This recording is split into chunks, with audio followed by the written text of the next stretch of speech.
హోలీ ఈ పేరు వినగానే మన కళ్ల ముందు మెదిలేది రంగులు, సంబరాలు, స్నేహితులతో ఆనందం కదా. చెడుపై మంచి గెలిచిందంటూ చేసుకునే పండగ. కాని ఈ రంగుల వెనుక మనకు అస్సలు తెలియని ఎన్నో కథలు, ఎన్నో రహస్యాలు దాగి ఉన్నాయంటే నమ్ముతారా? ఈరోజు మనం వాటి గురించే తెలుసుకోబోతున్నాం.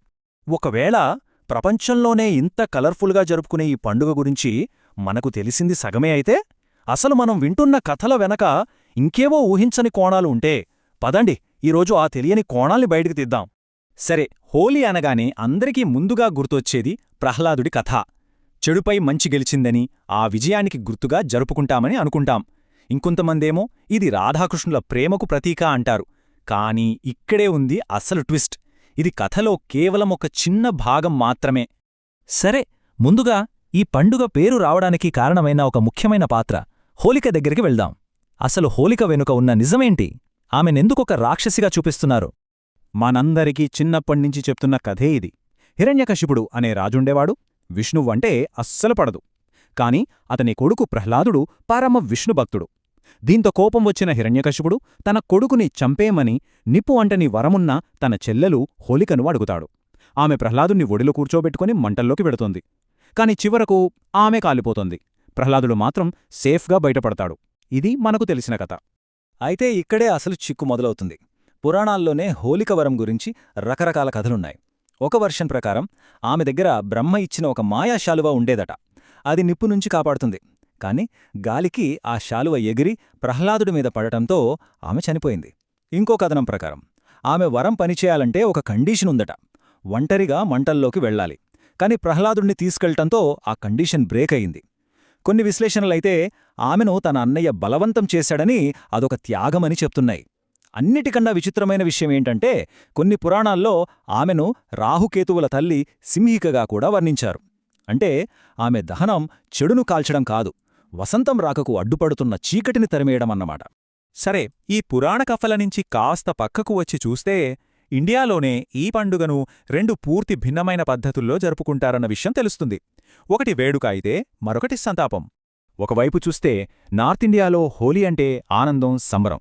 ప్రహ్లాదుడి విజయాన్ని, రాధాకృష్ణుల ప్రేమను సెలబ్రేట్ చేసుకుంటూ రంగులు చల్లుకుంటారు. కాని దీనికి పూర్తి భిన్నంగా సౌత్ ఇండియాలో ఇదే పండుగను కామదహనం అంటారు. ఇది సంబరం కాదు, ఒక గంభీరమైన సంతాపదినం. ఇక్కడ రంగుల ఆర్భాటం ఉండదు, ప్రేమదేవుడి త్యాగాన్ని గుర్తు చేసుకుంటారు.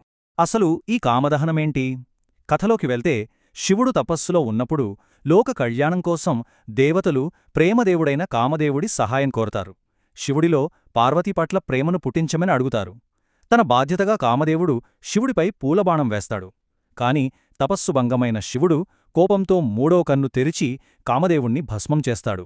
ఆ త్యాగానికి గుర్తుగా దక్షిణాన ఈ రోజును జరుపుకుంటారు. ఈ సంతాపం ఎంత తీవ్రంగా ఉంటుందో అర్థం చేసుకోవడానికి తమిళనాడులోని ఒప్పారి గురించి తెలుసుకోవాలి. ఒప్పారి అంటే ఎవరైనా చనిపోయినప్పుడు పాడే శోకగీతాలు. విచిత్రమేంటంటే కామదహనం రోజున కామదేవుడు చనిపోయినందుకు విలపిస్తూ ఈ పాటలు పాడతారు. అంటే ఒకవైపు దేశం రంగులతో పండుగ చేసుకుంటుంటే మరోవైపు అదే రోజున ఇలా విషాదాన్ని వ్యక్తం చేస్తున్నారు. సరే, ఈ పురాణ కథలని, ప్రాంతీయ భేదాలని కాసేపు పక్కన పెడదాం. అసలు సామాన్య ప్రజల దృష్టిలో, ముఖ్యంగా గిరిజన, అణగారిన వర్గాల దృష్టిలో హోలీ అంటే ఏంటి, వాళ్ల కథలేంటి?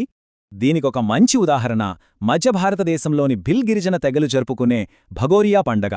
దీనికి ప్రహ్లాదుడితో గాని కామదేవుడితో గాని ఏ సంబంధం లేదు. ఇది వాళ్లకొక పెళ్లి సంత. ఇక్కడ అమ్మాయిలు అబ్బాయిలు తమకు నచ్చిన వాళ్లని ఎంచుకుంటారు. అబ్బాయి అమ్మాయికి గులాల్ పూస్తాడు. నచ్చితే ఆమె కూడా తిరిగి పూస్తుంది. ఆ తర్వాత ఇద్దరూ కలిసి పారిపోయి కొన్ని రోజుల తర్వాత కుటుంబాల అంగీకారంతో ఒకటవుతారు. చూశారా ఎంత భిన్నంగా ఉందో? ఇలా గిరిజన సంప్రదాయాలే కాదు, పురాణ కథలని పూర్తి భిన్నమైన కోణంలో చూసే ఒక తీవ్రమైన విమర్శనాత్మక వాదన కూడా ఉంది. 19వ శతాబ్దపు గొప్ప సంఘ సంస్కర్త జ్యోతిరావు ఫూలే ఈ పురాణ కథలని దైవిక లీలలుగా కాకుండా ఒక చారిత్రక ఘర్షణగా చూశారు. ఈ దృష్టికోణం ప్రకారం హిరణ్యకశిపుడు ఒక రాక్షసుడు కాదు, ఆర్యదండయాత్రను ఎదిరించిన ఒక స్థానిక రాజు. ఇక హోళిక ఆమె ఒక దుష్టురాలు కాదు, తన ప్రజలను కాపాడుకోవడానికి పోరాడిన ఒక బహుజన రాణి.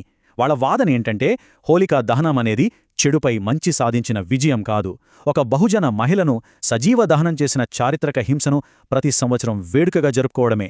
మనం హోలీలో తరచుగా వినే మాట బురానామానో హోలీహై అంటే తప్పుగా అనుకోవద్దు, ఇది హోలీ.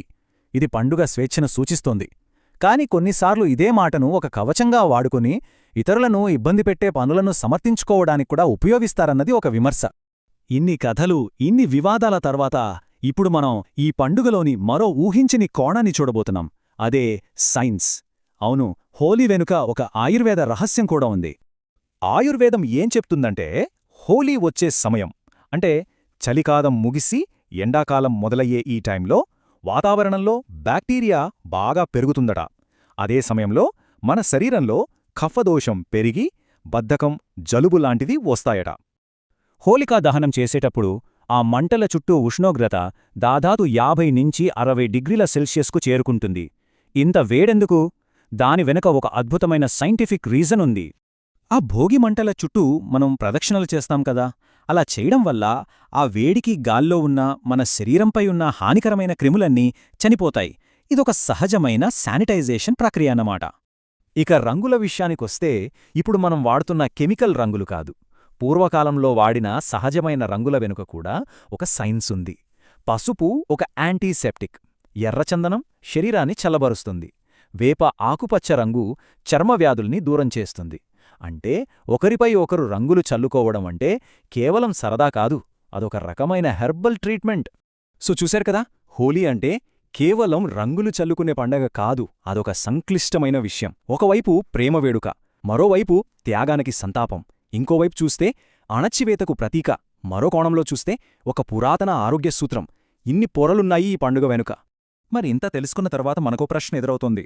మనం ఎంతో ఆనందంగా జరుపుకునే పండుగల వెనుకున్న ఈ తెలియని, కొన్నిసార్లు బాధాకరమైన చరిత్రలను అర్థం చేసుకోవడం, ఈ రోజు మనం వాటిలో పాల్గొనే తీరును ఏమైనా మారుస్తుందా? ఆలోచించాల్సిన విషయమే.